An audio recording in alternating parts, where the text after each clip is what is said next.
Today we're in John the 13th chapter. Now, we've been taking it a step at a time and following Jesus as he has gone into the city of Jerusalem, and day by day by day, the activities that he had while he was there. This is the last week of his life. Jesus entered the city again on a Sunday morning. He came in riding on a donkey, and people proclaimed him to be king of the Jews. This then precipitated a big fight between him and the Jewish leaders. The Jewish leaders were scared to death, afraid that he's going to get all of the acclimates and the authority away from them, and so they have set their heart to put Jesus to death. We studied what happened to him then on Monday and Tuesday and Wednesday, and how these controversies with them just kept escalating, getting worse and worse and worse. And finally on Wednesday, that's when the stage was set. That's when the high priest, the Sanhedrin, they made a decision. It's either killing him or the Jewish nation is going to be destroyed. Now that was not true, but that was their conclusion. So they then said, we must put him to death. They put out an order for anybody who knew how to get him and so forth. And so they put out the orders for the death of Jesus. Now we move into John the 13th chapter. And when we get in here, we notice that this is Thursday. It's the last night of Jesus' life, and it will be his last supper, which is also the Jewish Passover supper. Now this is where Jesus will institute his what's called the Lord's Supper. The significant thing is, from this time on, the synoptic Gospels, Matthew, Mark, and Luke, will cover the same material that John covers. Now, we made a big play of this all the way through the book of John, how that the synoptics, Matthew, Mark, and Luke, cover what Jesus did up in Galilee, around the Sea of Galilee. John tells very little about that, just a little, but very little. And then John covers what he did down in Jerusalem, down in the country of Judea. And so when you read them, then that means Matthew, Mark, and Luke cover different activities of Jesus than John did. But now, starting here today, they all are going to start covering the same thing. Because today, we're getting into the last day of Jesus' life. We're getting into the time of where he's going to be betrayed. He's going to be put to death. And so they all now come in and zero in on this. So we can read these various passages. So from here on, I'm going to be going back and forth, and we'll be quoting these passages. I'm going to put them up here where you'll not have to shuffle back and forth, but it'll kind of give us a smooth transition of where we can see what's going on in the life of Jesus. So, as we begin class today then, we want to note that this is the last day of the life of Jesus. We have studied about him as he goes down his 1, 2, 3 years, and now then he's down to the Feast of the Passover, and this is going to be the time when Jesus is put to death. Now I want you to notice, here we have Passover in John 13:1. The Passover was a one-day feast. Then I've got over there unleavened bread. Now unleavened bread was a 7-day feast, and it followed the one-day feast. So what we've got here then is we've got a great big period of feast days. We have an 8-day feast, and the Jews would look at it as 8 days. And sometimes they called it the Passover. Sometimes they called it the Feast of Unleavened Bread. Because what happened was, on the Feast of Passover, which always came on the 14th day of the first month, the Jews had to do two things. They had to go in and clean out all of the leaven in their house. They would go through all of the cracks and crannies and the cupboards and so forth and get all the leaven and put it outside of their house. And then they would kill the Passover lamb. Now they'd kill that Passover lamb, and they're going to eat it that night on the 14th day, and that was called the Feast of the Passover. So the Feast of the Passover celebrated the time when God passed over the children of Israel when they were in Egypt, and when all of the firstborn died in Egypt, he passed over their house, and their firstborn did not die. So that's a celebration of that. Now, on the 14th day, Passover, they couldn't have any leaven in the house. Leaven was looked upon as a symbol of sin. It is something, your leaven keeps working and working and working and going from cell to cell in the bread, and then finally will cause the bread to leaven on then and to deteriorate. So it was like sin. You get sin in your life, and it just gets worse and worse and worse and worse. And so they got all the leaven out. Now that's even going to be a symbol in New Testament times. But now, on the 14th day, they'd take all that out. On the 15th day, they would start a new feast, which, you say, how do you know it's a new one? Well, it starts on the 15th day. But on the 14th day, they had to do the same thing. They started it on the 14th day, as we will see. So you have 8 days. So the Jews would look at this 8 days, and sometimes they called it the Feast of the Passover, because that was the first day. Sometimes they would call it the Feast of Unleavened Bread, because that's what most of it took place as. Now, I merely point this out so that you can see as you're reading in your Bible, these words will be used interchangeably, the Passover and the Feast of Unleavened Bread. Now, let's look at a few verses in the Old Testament. On the 10th of this month, every man shall take for himself a lamb according to the house of his father, a lamb for a household. So each household will get a lamb. Now you shall keep it until the 14th day of the same month. Then the whole assembly of the congregation of Israel shall kill it at twilight.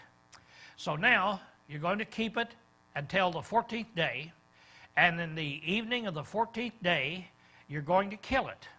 And this is going to be the Passover lamb. It's going to be what they would eat that night. It says, then they shall eat the flesh on that night, roasted in fire, with unleavened bread, and with bitter herbs shall they eat it. So this is what's going to take place on the day of the Passover. Now, here you see in the same chapter, Exodus 12, so in verse 18, in the first month, on the 14th day of the month at even, now that's the day of the Passover, you shall eat unleavened bread until the 21st day of the month at evening. So now for the next 7 days, you're going to eat unleavened bread. So that's going to make an 8-day feast that you're going to have. You're going to eat unleavened bread during that period of time. Then we find in Acts, just to give you an illustration, when you get down there, the Jews were using them interchangeably. Now, it was during the days of unleavened bread. So when they had arrested him and put him in prison and delivered him to 4 squads of soldiers to keep him, intending to bring him before the people after Passover. Now, this is when they arrested Peter and was going to put him to death. You see, here in the New Testament, they're used interchangeably. And this is just one place. But I put it up there just to show you that this is the way it is. Now then, another thing that we need to understand as we're going into this period of time is comparing Jewish time with the way we count time. Now, here on the Passover, now this is going to be the night that Jesus is put to death. He's going to be betrayed, taken out, put to death. This would be Thursday evening to us, but it would be the beginning of Friday to them. And this is why a lot of times when you're reading books or hearing somebody, They'll say, well, Jesus was betrayed on a Thursday. Others say, no, he was betrayed on a Friday. Well, it depends on which one you're talking about. Now, obviously, the Bible talks about the Jewish time. We think in Roman time. So as we look at it, we measure days by Roman time from midnight to midnight. So from Thursday, we go down to midnight, and then it starts Friday. And then midnight Friday night, it starts Saturday, and on down through the line. Now, they measured in Jewish time from sunset to sunset. Now, that generally came about 6 o'clock, not right on the dot of 6 o'clock. And they didn't have clocks like we do today. And so they measured it at sundown. When the sun went down, then that changed the day. So on Thursday evening then, when they get down in the evening, and when the sun went down about 6 o'clock, that would become their Friday. So their Friday would start at about 6 o'clock on what we know as Thursday. And then on Friday night at 6 o'clock, their Saturday would start. Now, we're back there where that little colored block came in. We're back there on our Thursday evening, about 6 o'clock. However, that would be the beginning of Friday to them. So Jesus is going to be crucified on a Friday in Bible times. But the way we would think about it, it would be he's going to be arrested in the evening on Thursday and then be put to death the following morning, which would be Friday morning. So just kind of keep that in mind as you talk about it there. Now, let's look at this and kind of get the passages put together. And we'll see that they're going to be almost the same, Matthew, Mark, Luke, and John. However, there will be a little tidbit of information here, a little tidbit of information over here, and we kind of put them together to get the whole picture. So we start out and it says, Matthew says, now on the first day of the Feast of Unleavened Bread, the disciples came to Jesus saying to him, where do you want us to prepare for you to eat the Passover? So you see there, he uses them interchangeably. And he said, go into the city to a certain man and say to him, the teacher says, my time is at hand. That is, I'm getting ready to be put to death. I will keep the Passover at your house with my disciples. Now, this is kind of interesting as we see it progress.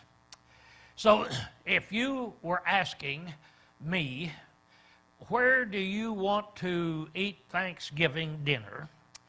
And I said, well, you go into town and to a certain man and you ask him, where do you want that preacher to eat Thanksgiving dinner? And don't worry about it. Now, you'd say, well, there's going to be a lot of questions. That's not enough. No, he said, that's what I want you to do. You just go in and you just tell him in there, this man, he said, I'll eat the Passover at your house. So the disciples did as Jesus had directed him, and they prepared the Passover. When evening had come, he sat down with the 12. Now as he was eating, he said, assuredly, I say unto you, one of you will betray me. Now this morning, I want us to note two things. In these stories that we have, I want us to note how they found the room to get ready for that room. And then I want us to note, as we sit down, each one of them is going to say, Jesus predicted one of these men would betray him. These are the 2 points. Next week we'll look at the Lord's Supper itself. And we'll look at the betrayal. We'll look at them in detail. But today, notice here are the 2 things. So now, you just go into town, and when you find a man, you say, the Lord said, the teacher said, I'll keep the Passover at your house. And then he starts telling them about this. They were exceeding sorrowful, and each of them began to say to him, Lord, is it I? And he answered, he who dipped the hand with me in the dish will betray me. The Son of Man indeed goes as it is written of him, but woe to that man whom the Son of Man has betrayed. It would have been good for that man if he had not been born. Then Judas, who was betraying him, answered and said, Rabbi, is it I? And he said, you have said it. Now, let's look at this. Each one of them were going around and saying, is it I? And Jesus said, it is he who dipped his hands with me in the dish will betray me. In a minute, I'll show you a picture of how they had their tables. They didn't have a table like we have them today. They had a couch. It'd be a U-shaped, horse-shaped couch. And in the middle of it, they would have a table. And they would come in and they would recline or lie down on that couch. They'd be lying down like this, and now here's a table, and then they'd reach over and they'd eat off the table. Now, I want you to picture a table, a couch, horseshoe couch, big enough for 13 men. That's how many would be sitting around this table. And this table here is in the middle. Now, this is going to be long. It's going to be as long as a pew. All right, here's the table. They would have 3 or 4 dishes set down there so you can eat off of it. Now, what they ate, and they're going to call it a sop here in a minute, an S-O-P. We don't eat sop, but we eat something else, and I can't think what it is.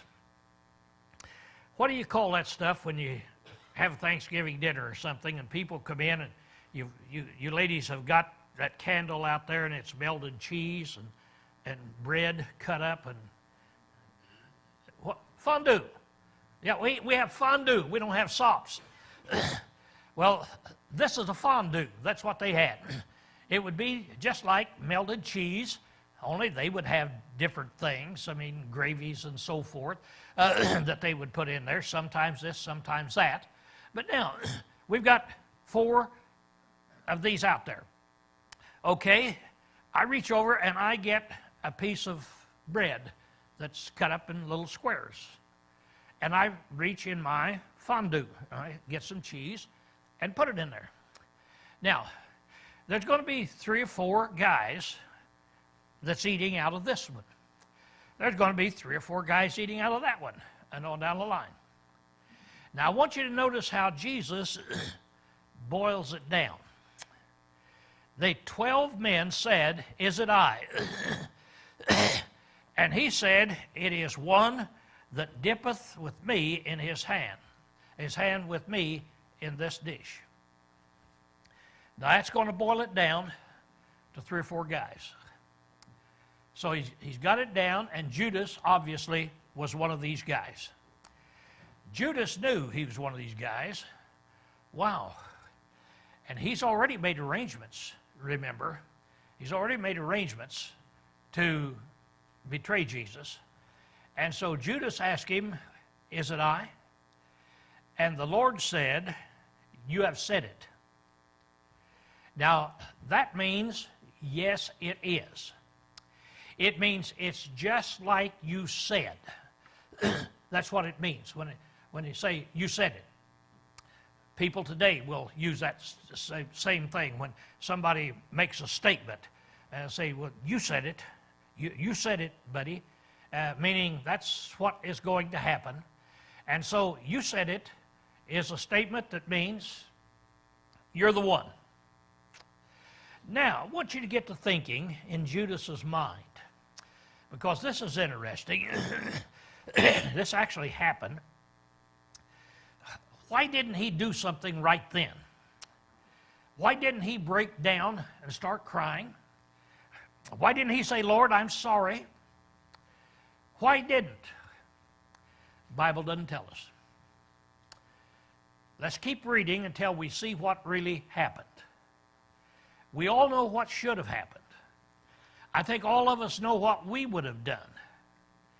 It would have been so embarrassing and so definite. But let's keep reading, and we'll see what he did. Now, when Mark tells it, he said, now on the first day of the unleavened bread, when they killed the Passover lamb, his disciples said to him, where do you want us to go and prepare that you may eat the Passover? And he sent 2 of his disciples and said unto them. Now I want you to notice he doesn't tell us which one it is. Later we'll find out which one it is there. It was Peter and John. He said, go into the city, and a man will meet you carrying a pitcher of water. Follow him. Now, we're trying to put this thing together. See, Matthew doesn't tell the whole story. Mark doesn't tell the whole story. You've got to have Matthew, Mark, Luke to get the whole story. So he told him, first of all, you go into a town and find a certain man. And you tell this man, the teacher will eat the Passover at your house. Well, where is the certain man? What man? Well, here, Mark said, he said, go in the city and a man will meet you carrying a pitcher of water. Follow him. So now, go into the city. And by the way, this is in Jerusalem. Jerusalem was a city of about 50,000 people. No more than that.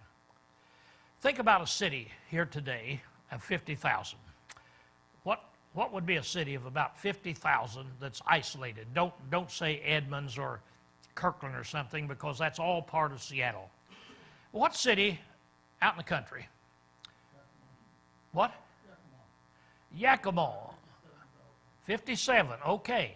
We got one problem with that city. You're the only one that knows where it is. What about over here? Is there any over here? What about Tacoma? What's Tacoma? Anybody know? 200,000. Wow. I thought maybe we had one here.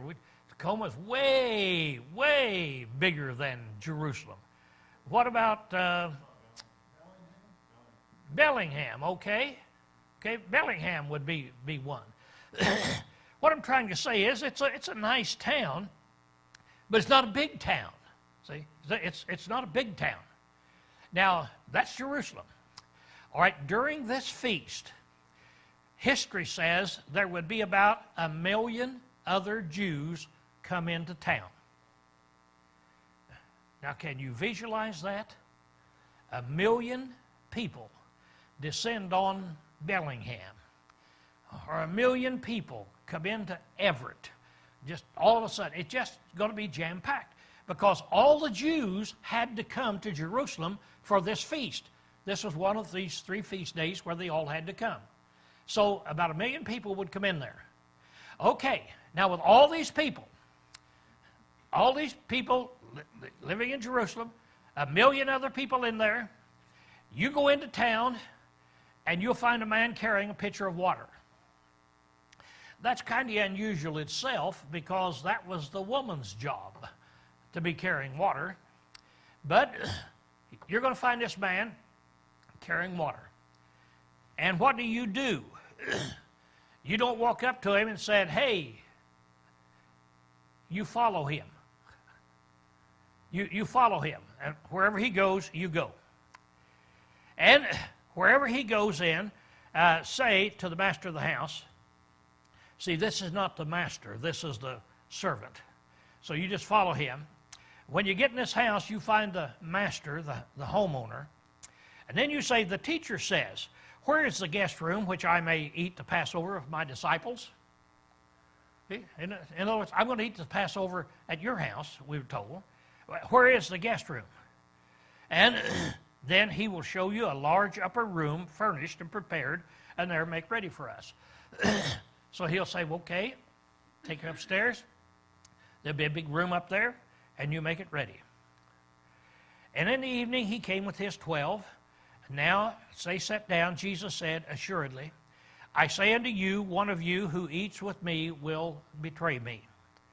And they began to be sorrowful and say to him one by one, is it I? And another said, is it I? And he said unto them, it is one of the 12 who dips with me in the dish. So one of you guys right here that's dipping. And then he goes ahead telling that it will be too bad for that man. Then we come down. Well, here's a picture I put up here that he dips with me in the dish. You can see what I'm talking about. There's an artist's viewpoint of how they would be reclining, laying out on a table or on a couch, and then have the table in there, and they would have bowls setting there. And so Jesus says, it's one of you who's dipping with me in this bowl right here. So here it is. You've got 2 or 3 max 4 guys, all eating out of the same bowl, and he puts it in there and said, it's one of you that is in there. Now, Luke's account then reads like this. Then came the day of unleavened bread, when the Passover must be killed. But you notice those two, see. And he sent Peter and John, saying, Go and prepare the Passover for us, that we may eat. And they said to him, Where do you want us to prepare? And he said to them, Behold, when you have entered into the city, a man will meet you carrying a pitcher of water. Follow him into the house which he enters. Then you shall say to the master of the house, The teacher says to you, Where is the guest room where I may eat the Passover with my disciples? Then he will show you a large furnished upper room, and there make ready. So there we have Matthew, Mark, Luke, and John telling about this, of where they're going in to eat this Passover. Now, when we come to John, now we're going to have some more material. We're going to have more material than what we have in this other, and it's going to be a little different. So John now in chapter 13 says, Now before the feast of the Passover, when Jesus knew his hour had come, that he should depart from this world, having loved his own who were in the world, and he loved them to the end. So he's taking his disciples with him, still loving them, doing what is the best for them. And it says, And supper being ended, the devil having already put in his heart, the heart of Judas Iscariot. All right, notice back there I've got supper being in blue. If you read in one translation, you will read, and during supper.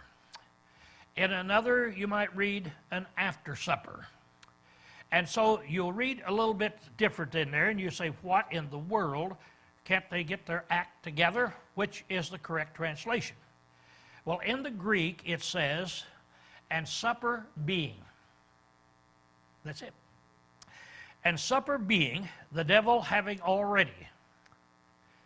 Now, what does that mean?